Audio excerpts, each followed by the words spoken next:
네, 지평선 이세원입니다.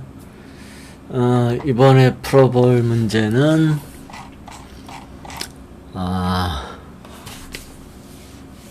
불법 정치자금 수수 사건이 검찰 조직이라고 더불어민주당이 명예회복에 나선 전 국무총리 한명숙의 사주죠. 이미 이제 대법원에서 최종 판결이 났죠. 그래서 유죄로 판결이 났는데, 재심을 할 수 있어요. 그러니까 이제 대법원까지 최종 판결 났다 하더라도, 뭔가 이제 새로운, 증거가 나타났다든지, 하면은 재심을 청구할 수 있어요. 특별법으로 만들었다든지, 그래서 이제 이 사건도 이제 검찰의 이 조작이 아니냐. 한명숙은 뇌물을 받지 않았는데 이제 억울하게 이제 누명을 쓰고 유죄 판결이 났으니까 다시 이제 재조사를 해서 재심을 받아야 되지 않겠냐. 라는 얘기가 있어요. 세상을 흔들 만큼 큰 얘기 아니에요. 그래가지고, 질문이 과연 재심이 이루어질까를 보는 건데요. 우선 이 사주가 한명숙의 사주인가를 아는 게 상당히 쉽지가 않네요. 저도 지금 한명숙의 일대기를 봤는데, 한명숙이가 그러니까 결혼을 했는데 남편이 운동권이었나 봐요. 그래가지고 남편이 먼저 감옥에 가고 그래서 이제 옥바라지 하다가 본인도 좀 운동권에 뛰어들었나 봐요. 그래가지고 이제 운동권이었는데 이제 기본적으로는 좀 종교적이었던 것 같아요. 신학 공부도 많이 하고, 신학대도 나오고, 그리고 이제 여성 운동 같은 거 하고요. 그러니까 이제 순수하게 정치 운동이라고 보기는 좀 어렵죠. 신앙인으로서 여성 운동. 마치 우리나라 이제 외정시대 때 왜 신여성이라는 게 있었거든요. 신여성. 그러니까 이제 여학교 다니는 여자 중고등학교 다니는 그런 이제 여성들을 신여성이라고 했는데, 그런 신여성 같은 이제 여성인 거예요. 이 신여성 같은 정치운동이기보다는 여성해방운동, 이런 쪽에 더 가까워요. 지금 보니까. 그래서 이제 과거에 외정시대 때 신여성 같은 스타일이더라라는 거죠. 그러다가 이제 김대중 정부 때 정계에 입문해가지고 총리까지 올라갔는데 이제 그런 뇌물을 받았다 해가지고 이제 옥살이도 했죠. 그리고 나서 이제 명예회복이라도 좀 해야 되는 거 아니냐. 이런 얘기가 나오는데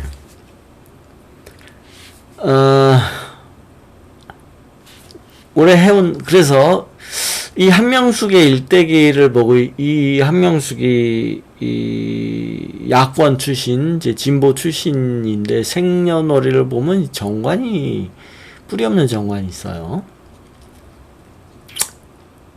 그리고 이제 축시로 맞춰지고, 그러니까 이제 이거는 이제 축시가 아니고 인시일 수도 있잖아요. 얼마든지. 예를 들어서 이제 인시, 그러니까 이제 진보 쪽이니까 이제 인시로 인시로 놓으면은 이제 진보 색채가 이쪽이 뚜렷하게 나야 돼요. 그런데 인시로 놓으면은 뚜렷하게 안 나와요. 편관이 있다. 편관이 나오는 거를 진보 쪽에 있었으니까 편관이 나와 있는 거 가지고 일대기를 맞춘다라고 봤을 때 일대기가 거의 그다지 부합한 게 없어요. 지금 저도 이렇게 한번 해보니까 뭐 결혼한 해, 그다음 아기 낳은 해, 뭐 이런 게, 그 다음에 뭐 신학대학교 뭐 석사 졸업이라든지 이런 게 별로 안 맞아요, 보니까. 그래서 오히려 자시 아니면 축시가 오히려 더 맞아 들어가더라라는 거죠. 그런데 자시 축시면은 정관이 있거든요. 그럼 이렇게 보면은 이거는 이제 진보보다는 보수일 가능성이 높은데, 근데 이제 한명숙은 진보당에 있었잖아요. 그런데 가만히나마나 생각을 해보면 반드시 이 정관이 있다고 해가지고 반드시 100% 보수 쪽 정치는 아니에요. 진보도 가능해요.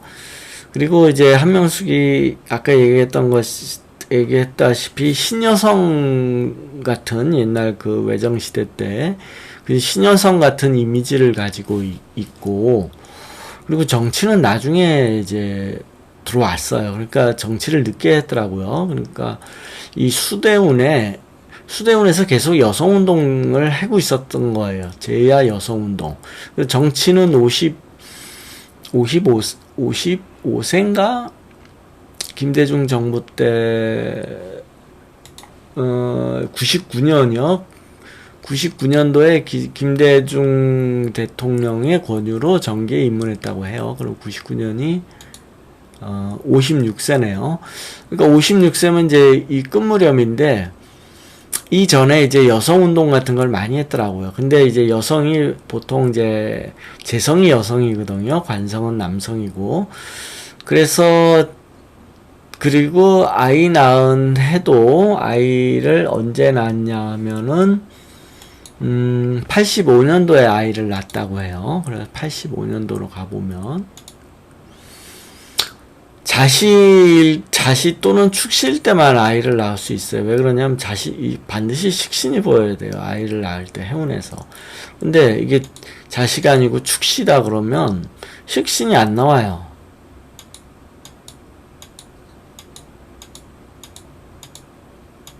안 나와요. 식신이 있다 해도 운에서 안 걸려요. 그래서 이 사주가 자시에 식신이 나오고 축시에 식신이 나오거든요.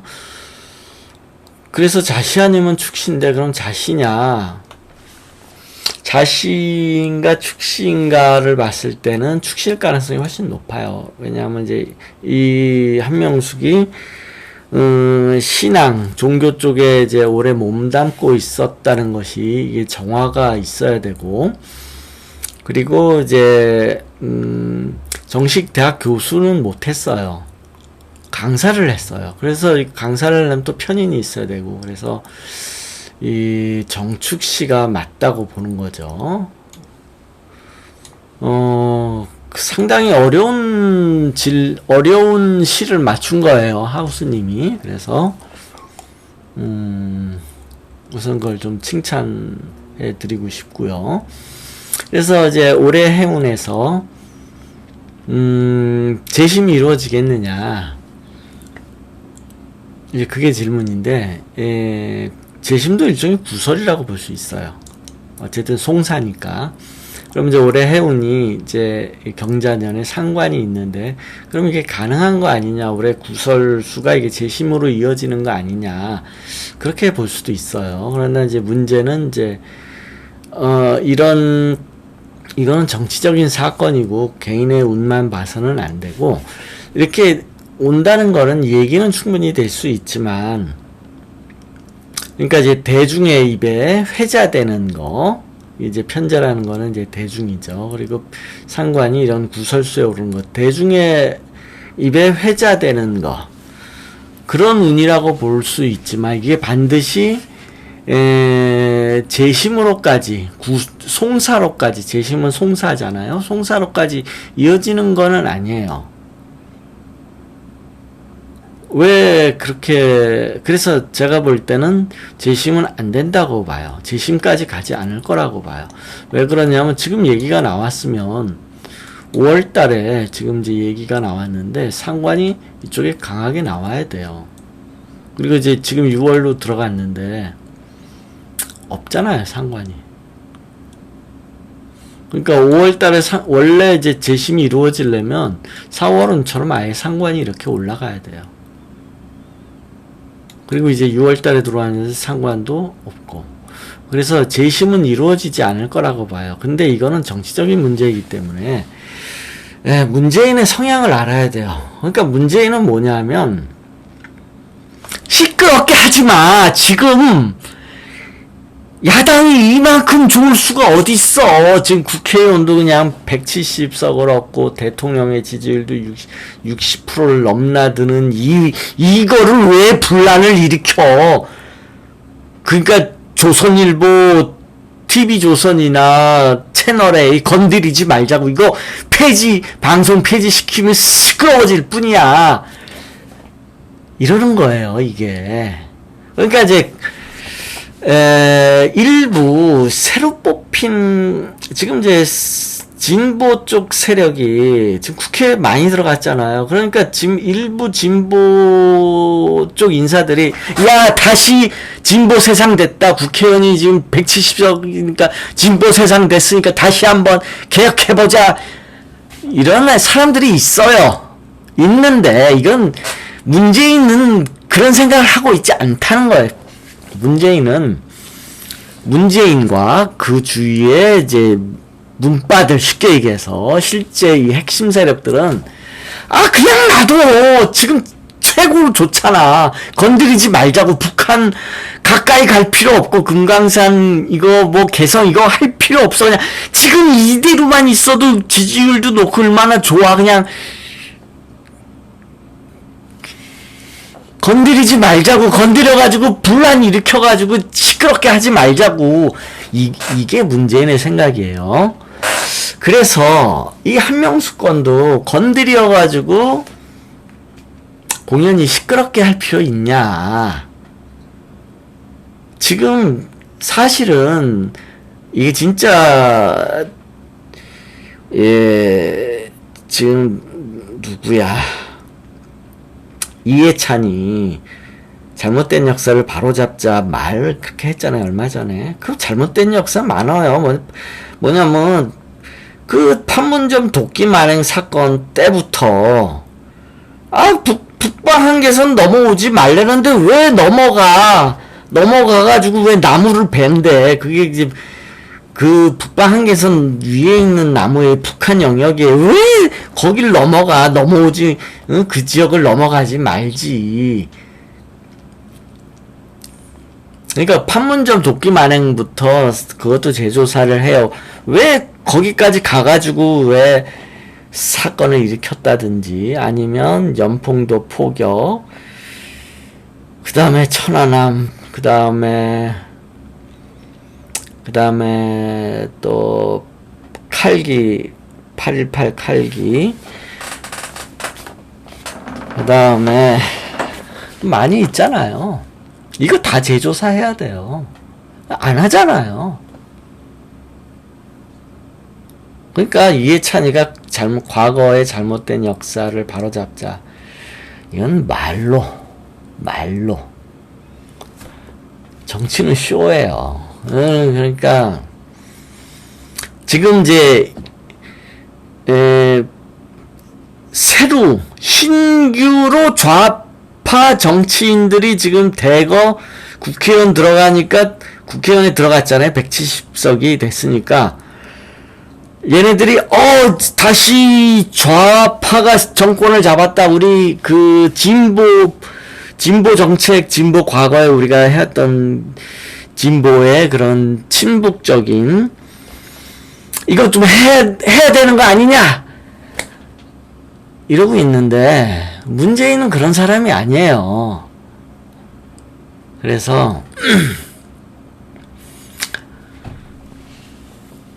안 될 거예요. 이게 지금 문재인의 기조는 뭐냐, 문재인을 둘러싸고 있는 소위 말하는 문파, 나는 문파에도 그렇게 동의하지는 않는데, 아무튼 그 세력이 있다고 쳐요. 이 세력은 진보가 아니에요. 보수예요, 보수. 그러니까, 잘 되고 있는 건 건드리지 말자. 이주의예요, 이주의. 그래 놓고는 이제 기존의 이제 진보 세력들, 국민들, 진보주의자들, 이 세력들을 이제 등 돌리게 해서는 안 되니까 그냥 이제 가려운데 긁어주는 거예요. 말로만. 마치 금강산 또 개성공단 할 것처럼 말로만. 그래서 아무것도 안 할 거예요. 북한하고 이제 문재인이 끝날 때까지 북한하고 접근하는 그런 건 아무것도 안 할 거고, 과거 북한하고 얽혀 있는 이런 사건들, 그런 거에 대한 재조사 같은 것도 하나도 안 할 거고, 그대로 현상 유지하는 게 목표예요. 이대로만 가자. 이거보다 좋을 거는 없다. 이 주의예요. 그래서 한명숙 건도 그냥 이거 건드려봐야 분란만 일어나지, 시끄럽기만 하지. 그냥 지금 한국 위상 높잖아, 세계적으로. 분란 일으키지 말자고. 이주의예요. 그래서 재조사 안 될 거라고 봐요. 네. 근데 사람들은 이제 진보 쪽에서는 재조사 해야 되지 않냐. 아니, 문재인의 정체를 몰라서 그래. 문재인을 몰라서 그래. 문재인이 굉장히 알기 어려운 사람이에요. 그 마음을. 네, 여기까지 할게요.